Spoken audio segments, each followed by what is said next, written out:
Good evening, folks. This is Bob from BBD on 18th of August this afternoon with news and views. The first one is roadmap ready for export of Desi weapon systems. Government, it's important. An export market, thriving export market, is absolutely critical for India to develop its defense complex. But before that, we have to get rid of our inhibitions, especially with the BrahMos, which is the lowest hanging fruit, to export it to the two countries like Vietnam and to Indonesia, and we've got to get going.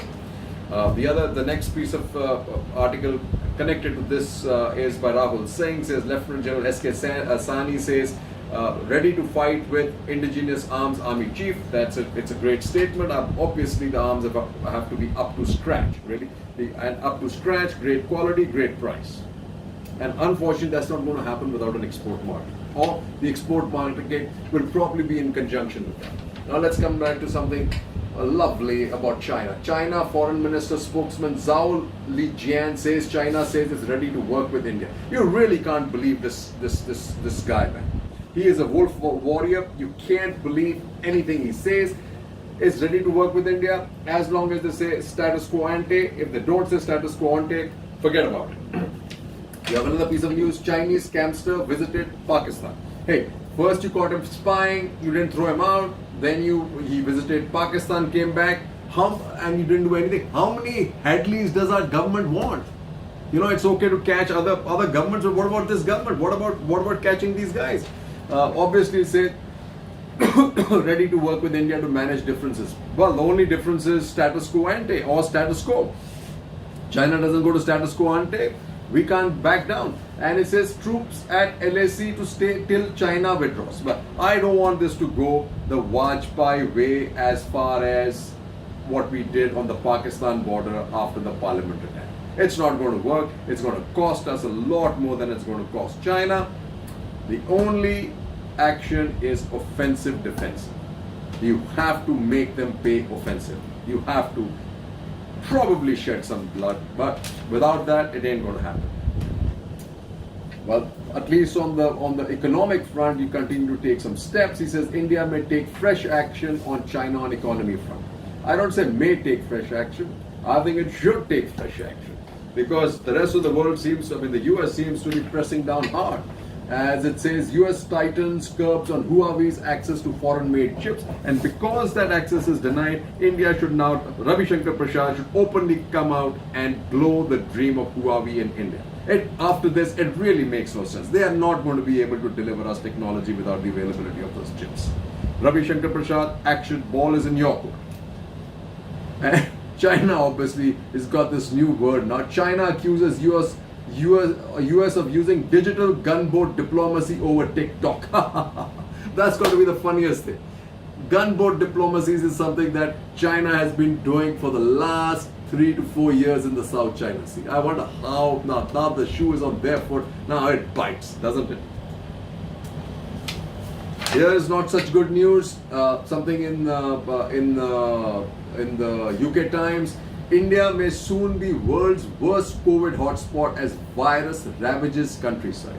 And this is where lies India's challenge, because in the countryside, while we spent all this time ramping up our medical infrastructure in the cities, as I told you, the story is in the rural area.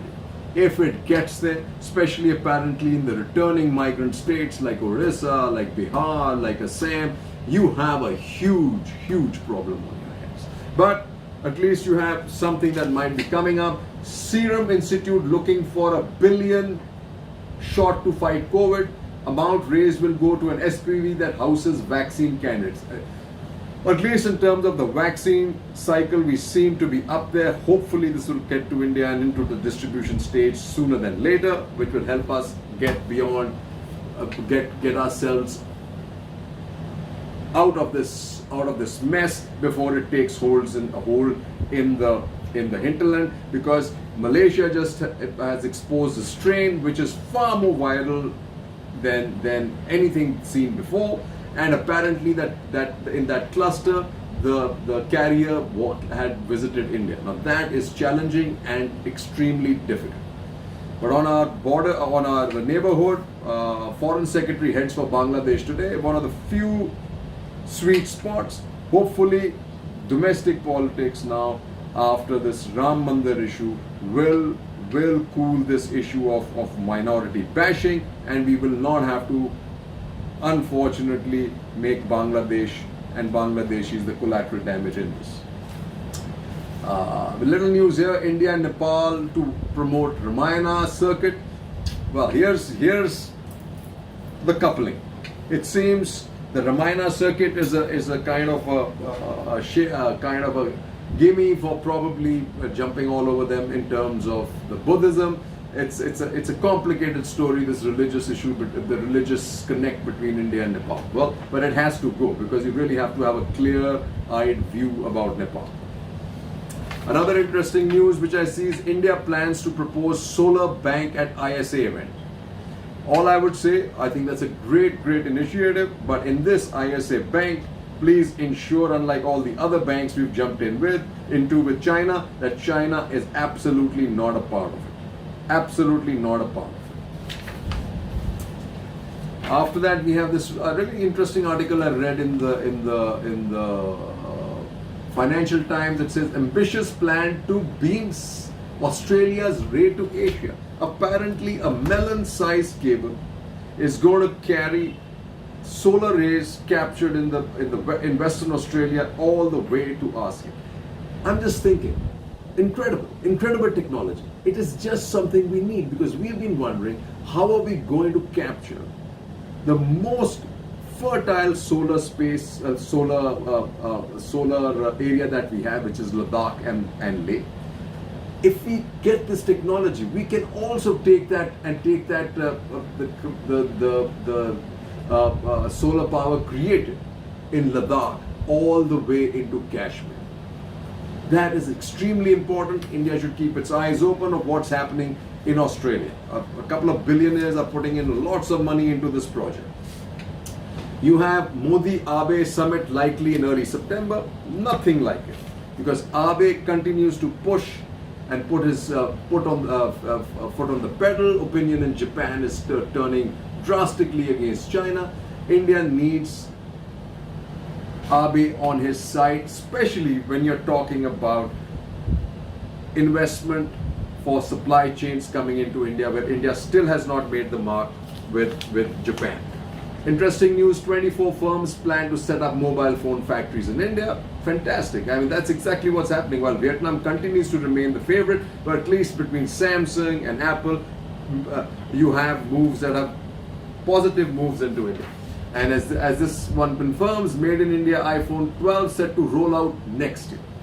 Impressive. But from the whole lot, this is the most impressive. Taiwanese chipset unit looks at financial strategic investment in India.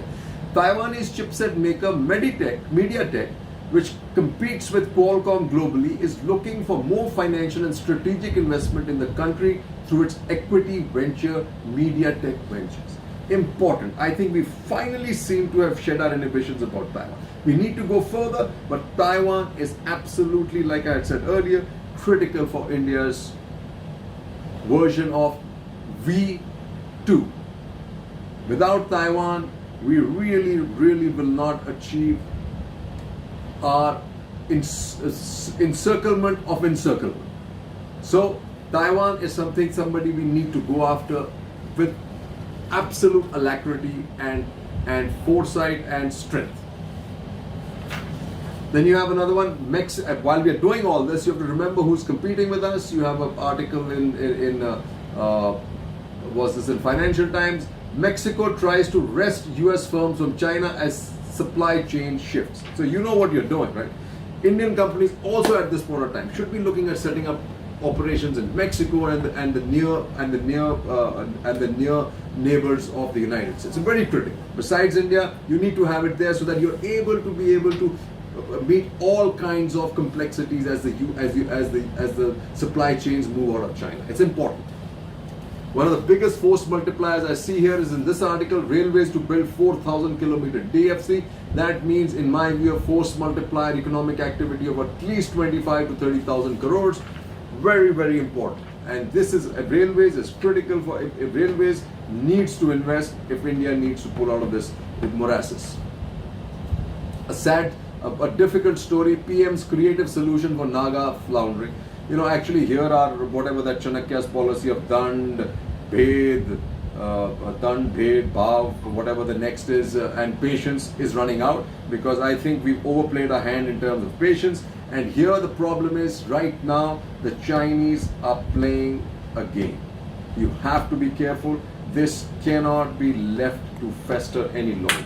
And a news item, small one, that really punctures all the good things that India does is this. Dalit Panchayat chief says she wasn't allowed to hoist flag, and that is despicable and needs immediate correction.